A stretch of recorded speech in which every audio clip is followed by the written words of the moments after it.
podcast. How are you today, Nathan? Good. I'm moving my microphone. Oh, there you go.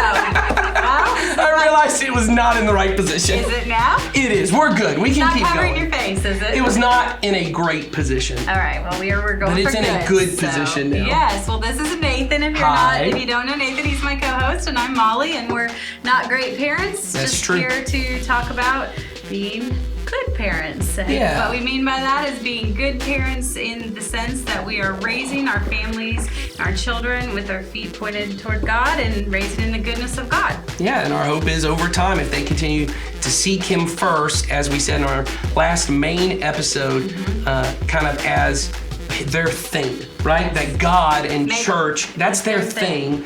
If they can do that, that over time they will become a people of character. And I think that's a really key thing, which I actually think kind of segues into the topic of this episode. Oh yeah, so this is a mini episode. Yeah. And these episodes we focus on questions that you guys have submitted to us on our question form, which you can find in the show notes. Yes.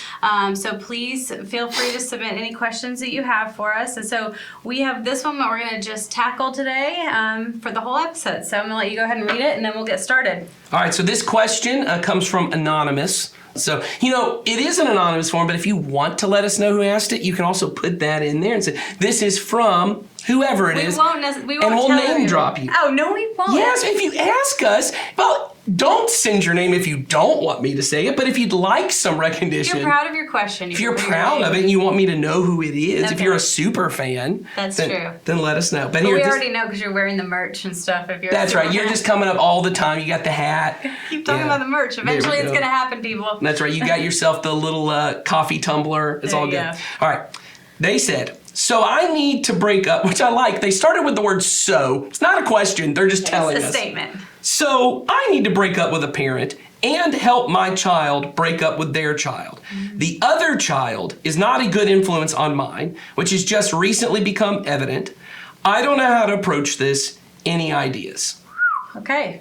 So I hear a few things in there. well, the first thought I had when I literally had this, with the way I read it, which I know is now not the correct reading of this, but I did say this to Molly, is this a case where a parent, and I assumed in this case it was a single parent, was dating another single parent, Oh, like you thought it was and like a the romantic child breakup. was dating the other single parent's Oh. child?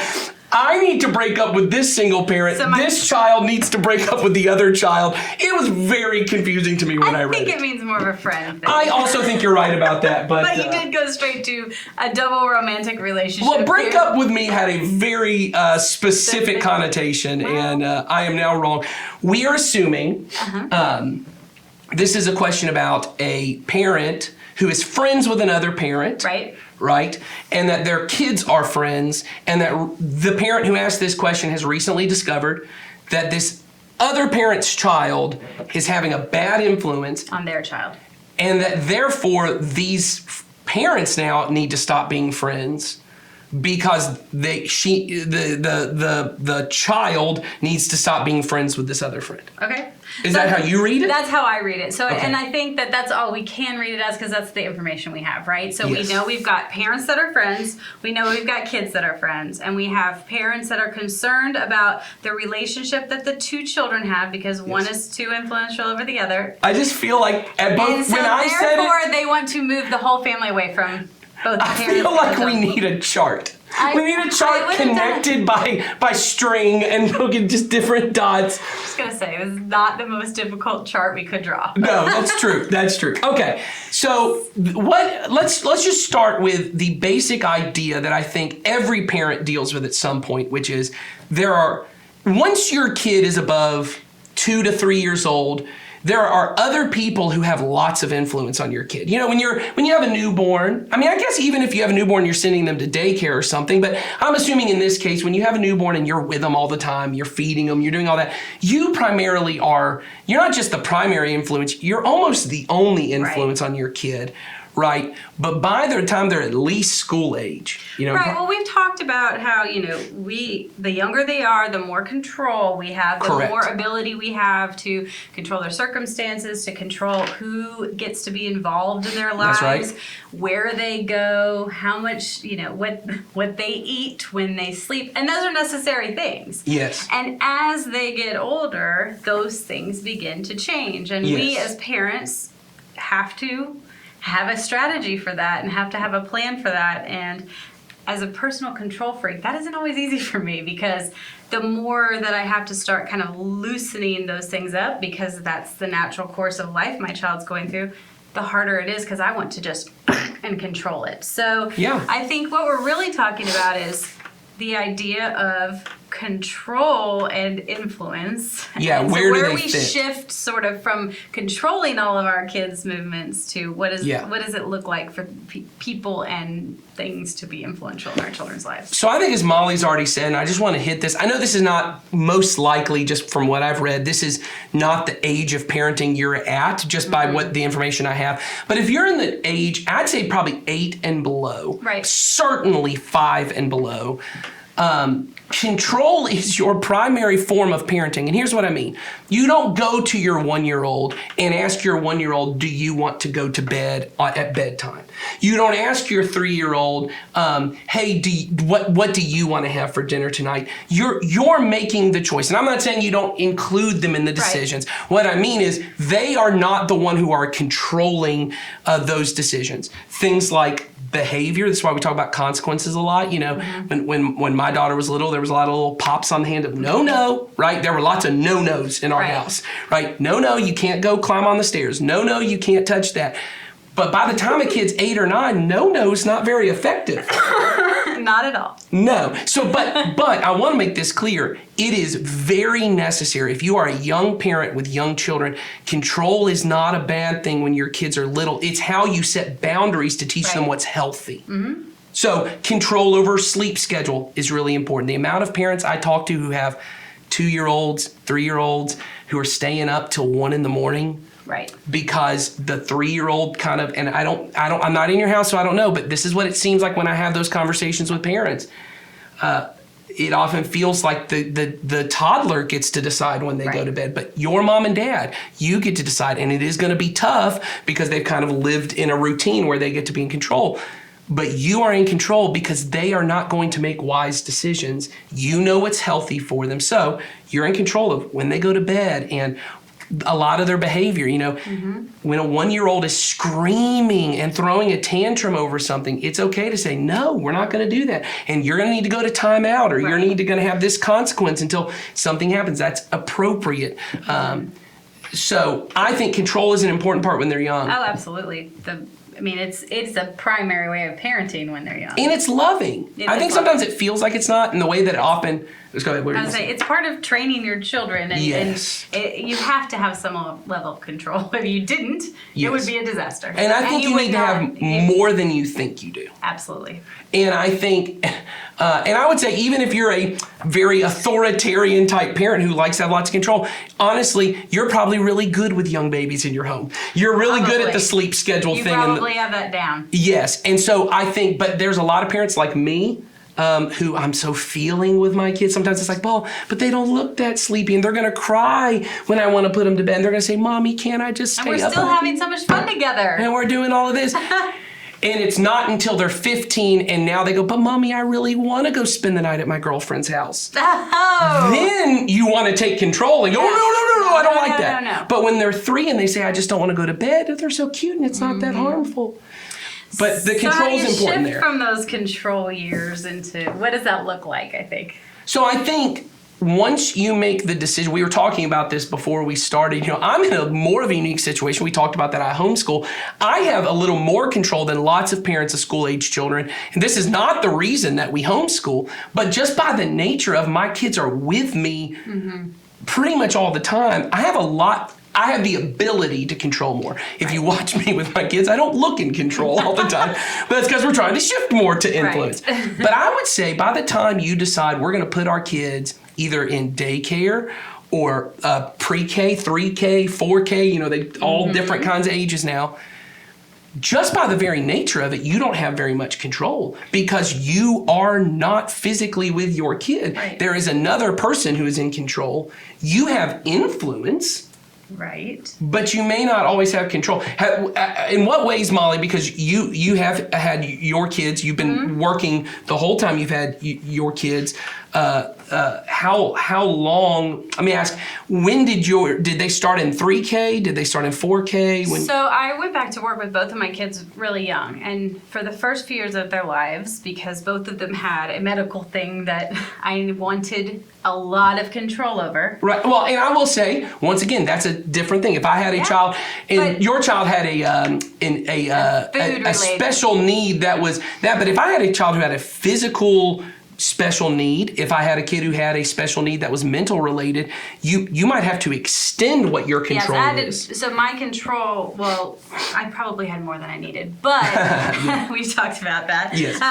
But I wanted a certain level of control around that area of their What they lives, eat what and- they eat, yeah. and how many people they were exposed to germ-wise. There was a variety of different things. But I also wanted to be able to go back to work. So for me, that meant bringing someone into our home every day, and we basically had a babysitter every single day, same person. And Right. so therefore, I was able to control it by training that person to basically be as close to me in terms of what had happened when I was, with their food and all that kind of stuff. So that was my way of maintaining control. But when both of my children got to be 3, 4, I wanted them to be in some sort of school environment. And so they both went to different schools. But when Henry went, he's my older one, I was terrified because I had so much control, but I had to let go of some things. And I at first went in and met with the teachers and told them how I wanted everything to go. And then he'd come home and he'd have these notes and it wouldn't have been how I wanted it to go.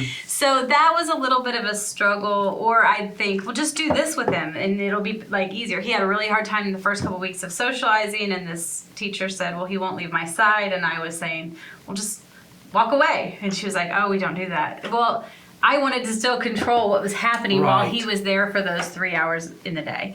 So that was hard for me. Yeah. So, I think it's hard for every parent. It's hard for every parent, and I think that we all, and then as you moved on to school years, as things happen during the day or whatever, my child comes home and tells me about things, my instinct to want to go back and control it sometimes kicks back in. Sure. But that's kind of been our experience. But what I've tried to do is really have relationships with other families, other teachers, people that are going to be around my child, That's right. as well as my child, obviously, so that when I'm not there, my influence is still present, but it Right. isn't necessarily me coming in and going, this is how this has to happen. Yes. This is what's going to happen, and this is what it's going to look like. Because it's not going to be done that way. No, and there is a goodness that comes about when our kids get exposed to other influences. Right. And even influences that age appropriate, because there are some influences obviously that are so bad that at any age it would not be good, but in varying degrees, and we're all kind of aware of this, influences that are not exactly the way I would want life to go. That they come across a person who lives in a way that I don't agree with or that I think is wrong, for them to be able to see that and to see that person as a person, to be able to look and go, oh wow, they're more than the decision they made. That's important. But the other part is for them to kind of look and see for themselves, oh, I get why we shouldn't make that decision. Because, and this is what I say to a lot of people about a lot of things in the spiritual life. If sin is really wrong, and I don't mean wrong like God just arbitrarily decided it's wrong. Sin is not wrong because it's morally wrong. Sin is morally wrong because it does not work. It looks like it works for a long period of time. I was having this conversation with someone the other day where they were talking about you have to live together before you get married, and that it's just some God thing that you don't. And I said, well, the studies actually prove that people who live together before they get married have a higher divorce rate and a less satisfaction in their marriage. Sin is not wrong because it's just God's like, ooh, that gives me bad vibes that you're doing this. It's wrong because it doesn't work. And so if my kid sees someone do something wrong, even if it works at first, when my kid eventually can look and go, oh, wow, their life is not very good. I would not want a life like that. I would not choose that. Now, once again, that has to have an age appropriate. I would not allow my 3 or 4-year-old to have spent a lot of time in those environments. Yes. But if my 13 or 14-year-old is friends with someone who maybe is doing things that aren't great, and I know it, maybe the best thing I could do is try to have influence over my kid and maybe that kid. So and there's this illusion of control that I could just somehow control it. Right. So what I'm hearing us say and what we talked about is rather good parents are going to lean into influence Right. rather than leaning into the control. We're not going to grab for control at every step. We're going to grab for control where it's appropriate, and then Yes. it shifts to much more heavy on influence as our children age. Yes. Well, like our producer and youth minister, Sawyer, brought up to us before we were filming, parents, great parents, parents who have this idea of greatness, and I think all parents do this, but parents who are really looking for greatness, you have created a mold, right? I've heard of women who do this for their wedding, right? Like they had the wedding all planned out and it just said insert groom here. Like they knew before I even met the guy, I knew exactly what everything was going to look like. And you do the same thing with your kid. I know what kind of job they're going to work. I know what kind of friends they're going to have. I know what kind of activities they're going to have. I know what our relationship's going to look like. And what we think greatness is you try to control your kid and force them into that mold and make it work. But good parents are the ones who go, what I know matters most is seek first the kingdom of God and his righteousness, his goodness, and I'm going to use all of my influence to try and steer them in that direction, which allows for gentle, patient kind of influence, non-fear-based kind of influence. And so it doesn't mean, like we said, when your kid is really young that you don't have any control, or it doesn't mean when you have a teenager, you still don't use the control that you do have. You have the control over where you physically take them, right? Whether you allow them to have social media, right? But there does come an age, if you decide you can no longer see this person because they're a bad influence. When they go to school, They're going to see that person. how are you going to stop them? And what you're inviting them to do is when you check on them, did you hang out with so-and-so today? Well, Mom, they're in my class. Did you speak to them? Did you look at them? Did you have this? You're inviting them now to lie to you. Yes, and you're also inviting you've also now alienated that person too. Yes. Meaning you've now tried to help your child see that person is Defined by the thing they do. defined by the thing that they do. And that is Yes. not the loving thing that God would want us to do.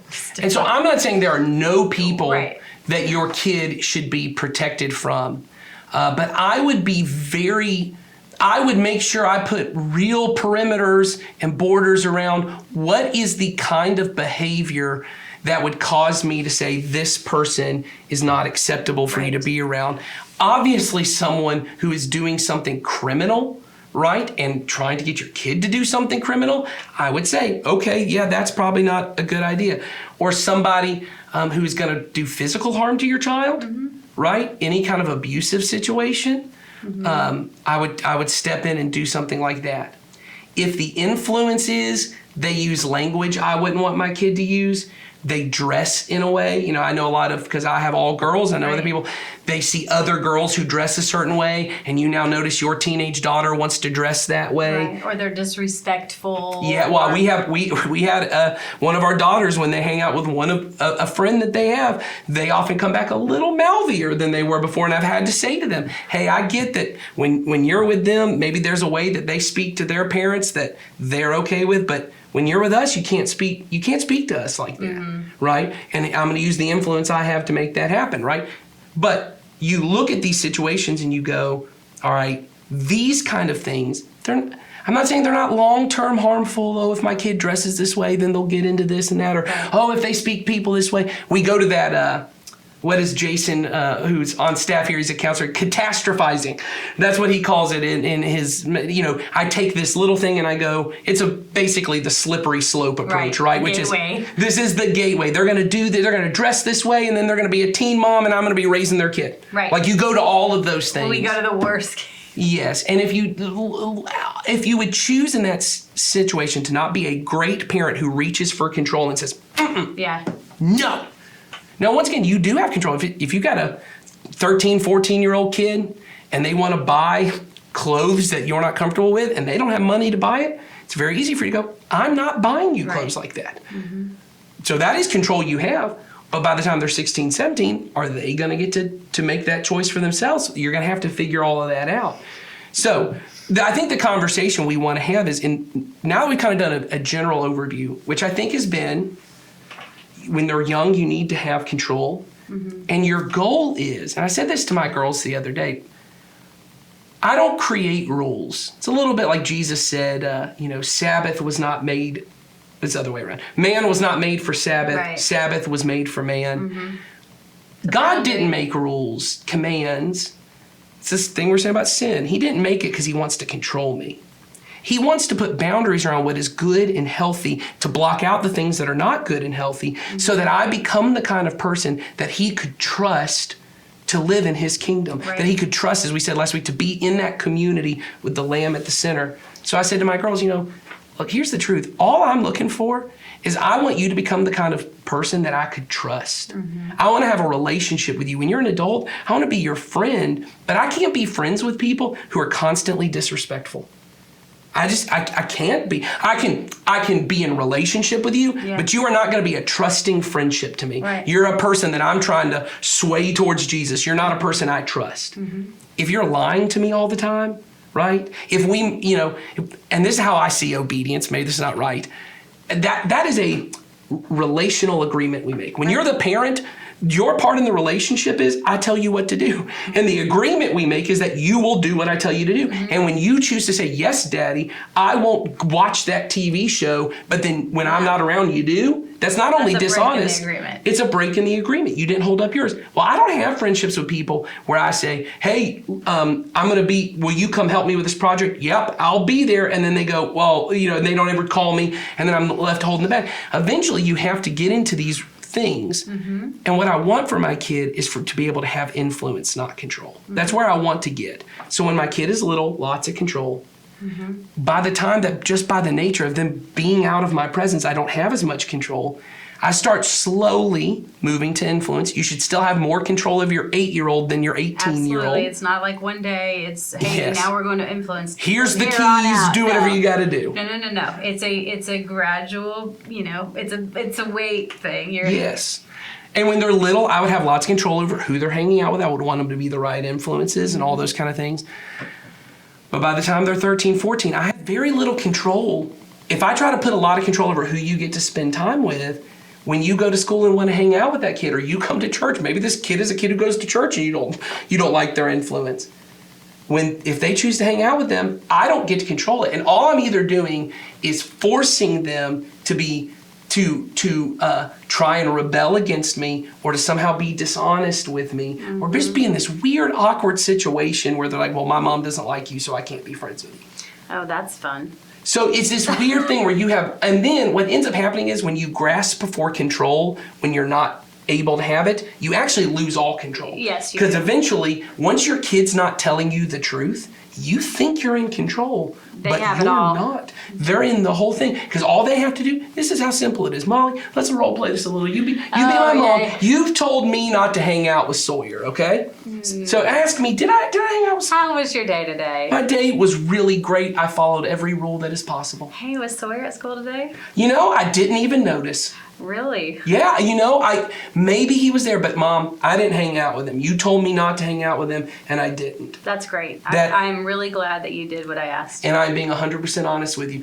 Now I'm going to go get on my phone and tell Sawyer how big an idiot my mom is that she bought it. Exactly. Because we hung out all day. And trust me, Sawyer and I love to constantly joke with each other about how dumb other people are. Or it could look like you say that to me and go back, Okay. rewind, and now how was your day? Oh, it was good. Did you see Sawyer today? Yes. Did you hang out with him? No. Are you lying to me? No, I wouldn't lie to you. And now we get into this big... Yeah, now there's a combative relationship. Why don't Because you believe now me? I don't believe him. And now you've got this thing where you don't have control, and you also think, I can't trust my kid. And now I have less influence than I had even before I was And maybe he didn't hang out with Sawyer, but you are so fearful that you realize he was not there. To me, it creates a really just bad dynamic in the home to create that trusting influence you want. So let's talk about the specific question, because this one's a little different. I wanted to be broad at the beginning Right. for all people to kind of begin to think about in their own situation, what influence do I have?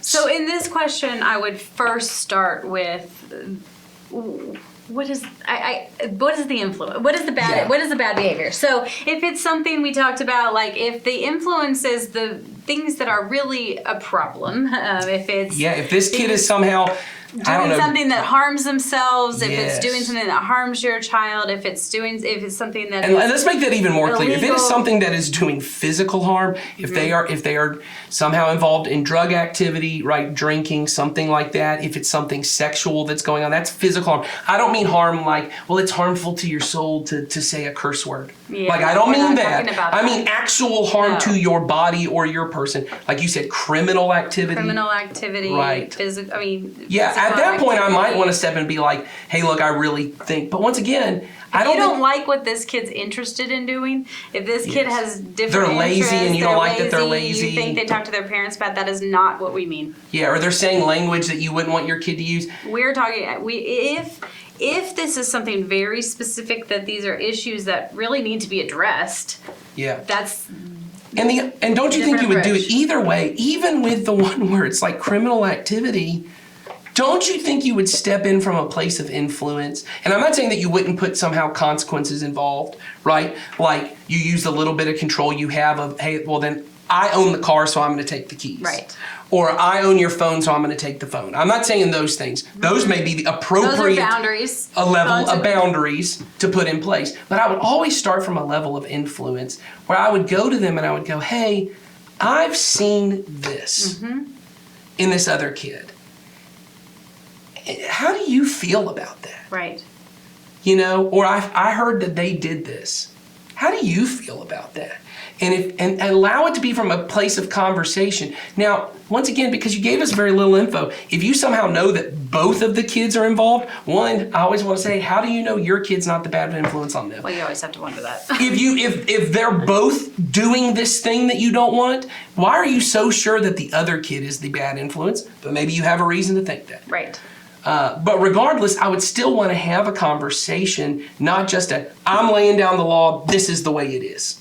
From now on, you live under my house, this is the way the rules are You are going to be. not hanging out with this person. You are not having a relationship with this person. That is not going to be an effective way to handle this. Yeah, I would want to have influence. So if it's a really bad situation where you do need to step in and you need to make something happen, I would try to have a conversation, and then I would put boundaries around it saying, hey, I'm okay if you want to talk to this person. I'm not going to take them out, but I'm not okay with you hanging out alone with them. Right. Or I'm not okay with you guys, you know, and if it's something like, I don't know. I mean, I don't know, because you put it's very open. If it is something like drug related or sexual or something like that, I would put specific boundaries around those things. And I would be like, hey, I would like you guys to figure out how you're not going to do this. Let's make agreements together. I would always make it conversational. And talking to them. I mean, it's always Yes. got to be they're part of the conversation. So if you're going to ask these questions, you need to listen to their answers. Yes. And I would. This is not a you say it to sound like you're going to listen and then And that you're still doesn't- going to lay down the law. Yeah, that doesn't mean they get to determine what you think no, is right. but you get to hear them. You get to hear them out. So I would start with not assuming that you know what's going on, not assuming that the other kid's the bad influence and your kid's the good influence.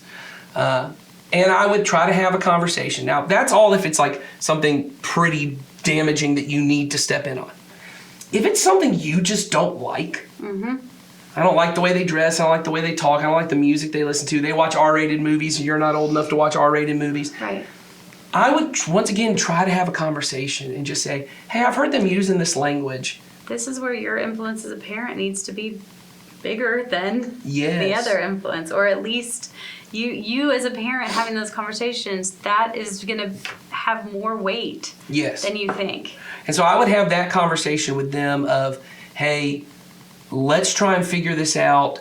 I don't necessarily like hearing you say those words. I don't think you should be dressing that way. And then tell them, and here's why. I don't think we should show our bodies in that way. And I think that's a precious gift. You know, our sexuality is a precious gift that God intended to be for us, just with our, you know, if it's your daughter, you know, with your husband, or, Right. you know, son, it's your wife, you know, those are things that you're trying to save for them and you want it to be precious. And you have a conversation that's a heart-to-heart conversation, not a, oh, you've disappointed me so much and here's the boundary around it. And, you know, all the different things. I would do that.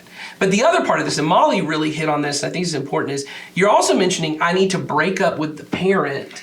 Yeah, this is the part that is different in this. I mean, Yes. I think that this is the part that makes this another layer in this. Yeah. But the first part of the question was, so I need to break up with another family, Yes. basically. And so for me, when I hear that, I go, no, because one, I don't know what the context of the parents' relationship is, but you know, I think if these are two families that, let's say they're two families that go to our church, for example, breaking up is not a great solution. No. I think Once again, there's nothing conversation, harmful going on. Yeah, and I think conversation again at the parent level is an okay thing. You know, I think it's much more loving to be doing that than it is to just be breaking up with another family. Yeah. And if you do that at the parent level, you're setting that same example for your children that, Yes. hey, when people aren't doing what we like, we just cut them out. Yes.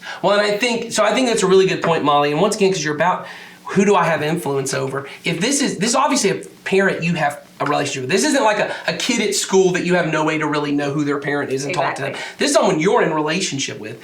And maybe, this is the way I hear it at least, this is someone that you're in close relationship. And if you're a believer, then I'm going to assume they're also a believer. All right. So this is a person who's either in your church or they're a believer. You have an obligation to them, I believe, as a brother and sister in Christ, that if you see that their kid is involved in something that is harmful, right? If you find out that their kid has an eating disorder and you're worried about how that's going to affect your child, or that they're somehow involved in something dangerous or, you know, sexual or something like that, I would want as a parent for another parent in my church to come and go, hey, I'm not accusing you of anything. I know how tough it is to parent. I don't know if you know that this is going on. And because I love you and I love your kid, I want you to know. And how can I help? Mm-hmm. How can I help? What can me and my child who has influence with your kid, what can we do to help, right? If it's behavior that you just don't like and isn't necessarily sinful or harmful, you may need to keep your mouth shut. Mm-hmm. And I'm not saying you don't use your influence. Maybe you do. Maybe you have a conversation going, hey, I noticed they say this word a lot. Why are you letting them say that word? Well, and if you are friends. Yeah, like have those kind of open conversations. And maybe you've done all of this and you've now determined that, hey, they're refusing to move towards the center on this. They're refusing to move towards me or even move towards what Jesus calls healthy. They're allowing this to happen. Then maybe, yes, there's... Yeah, because there certainly is within the church, it's like church discipline where you eventually get to a point, you go, this person is kind of no longer... They're not going to repent. They're not... This thing is sinful or harmful. Maybe. It does not sound like that is what has happened at this point. It sounds like these kids are having this thing that you think is bad influence, and you are choosing to say, I want to walk away from the relationship because of that. And I really want to challenge you, if you're listening to this, and I'm your pastor and Molly's your pastor, that is not the Christ-like approach to this. Just to walk away without any explanation. I would at least encourage you to have a conversation, say, here's what I see that's going on. And start it from, here's what I see in my kid too. Especially if it's stuff like, if it is the behavior thing, if it is the way that your child comes home talking terrible, start with your own child. And then it needs to be more of a conversation of, hey Nathan, I noticed that when our kids hang out, sometimes my child, you know, comes home speaking XYZ. This is what this is how I'm working on it at home. Yes. Like I would talk to you like a friend and just have you understand, this is my concern in general. It is not, I'm not saying your child is telling my kid to say X, well, Y, it's and really Z. important to, I mean, we didn't hit on this a lot, but I really do. You don't, I don't know, maybe you somehow know and you're there and you've seen it all happen. You don't know your kid's not equally involved. I remember one time, my dad was telling us, because we were the ones involved, that another parent had come to him and said, hey, you know, I saw this behavior in your kid, and I just want you to know, my kid says that, you know, one of your sons, he lies. And he tells lies sometimes. And my dad said, yep, that tracks. Yep, kids lie. That's not shocking to me that my son would lie. And he said, you know, your kid probably lies too sometimes. And that parent was like, no, they would never do that. And there's this feeling of sometimes as a parent, we think being supportive of our kid is to assume somehow they would never tell a lie. To know that my Whoa. kid is sinful, and not sinful like dirty and bad, sinful in that they are tempted just like I have been Right. tempted to do things that are not for my good. And always are. Yes, and my kid is in the same way, so to take up that. The final thing I think we wanted to say, because we said 20 minutes and We've it's been gone way over. 35 minutes. Oh, jeez. So I just want to say this at the end. I think the best thing you can do in any situation where you notice something going on with your kid that is beyond your control, right? Once again, if they're in the age where you can control them, stepping in is exactly the right thing. When they are out of your control and you need to influence, your primary question needs to be, how can I increase my influence, right? And sometimes that's just through a conversation. Sometimes that's through honesty, like you said, vulnerability, saying, hey, I struggle Right. sometimes. How can I help you with this? Another one that I would say, if you have a kid and I would say in the teenage age, and they're hanging out with kids that you're not so sure about, you don't know if anything's going on, but you're not sure, increase your influence by telling your friend, hey, instead of y'all just hanging out all by yourself somewhere, how about y'all hang out at our house and I'll make it fun. We'll give you the downstairs, just hang out, I'll let you hang out in the living room. Y'all can play video games. You can be as loud as you want. You can be as goofy as you want. Right. And you as a parent may have to deal with, if they're teenagers, they're going to say things that are crude and crass that you don't like. And it's even okay for you to say like, hey, don't say stuff like that, because that's influence you have. And you'll be surprised, even the teenagers are kind of like, oh yeah, Miss whatever, oh Mr. So-and-so, I'm so sad, sorry, I know I'm not supposed to say that, because they will be so relieved. They will go where they are accepted and wanted. Exactly. And then now you not only have influence over your kid, you have influence over the other kid. Oh yeah, I mean I've seen this so many times in my life, and I think back to when I was growing up, my brother in particular, who was a couple years older than me, he had a group of friends, and they spent a ton of time at our house. In Yeah. fact, we had open campus for lunch. You could go to places for Oh, lunch, wow. and so my mom would say, well, you guys can pick up your lunch and come eat here, and Yep.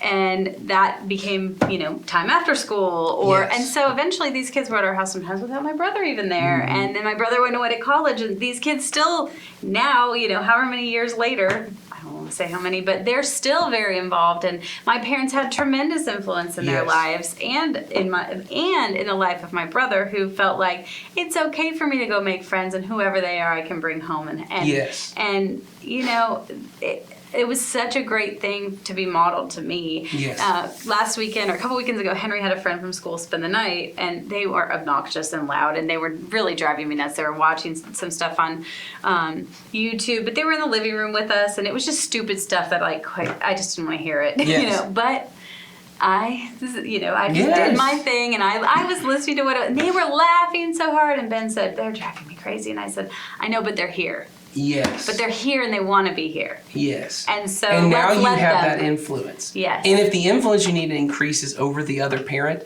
spend more time with them. Right. And have these conversations, especially if they're a brother or sister in Christ, especially if they are within your church community. You owe it to them to increase your connection with them. And once again, maybe everything we've said has no bearing on anything in your situation, because maybe your situation is more unique than what we're talking about. But I think these are some pretty good guidelines. Of I think so too. What you want is to increase control, increase influence, not You control. want to You the do, great thing yes. in your mind that you want is to increase control. You want to shift and increase Because you want to influence. create a trusting relationship with your kid, where eventually when they go off to college or become an adult, they may now have tasted and seen how good the way the Lord tells us to do things is, because they've seen it. And like you said a while ago, if the relationship ultimately is not good for you, you will eventually make changes in it. And Yes. so your child, if you have influenced them correctly, if you have, if they have been influenced to see the goodness, they will handle this. They will handle it Yeah. correctly, Yeah. how God wants them to. So if we didn't answer that well, send us another question, be more specific, and we'll try and answer that one. Yes, absolutely. So y'all have a great day and send us some questions. Have a good one. Have a good one.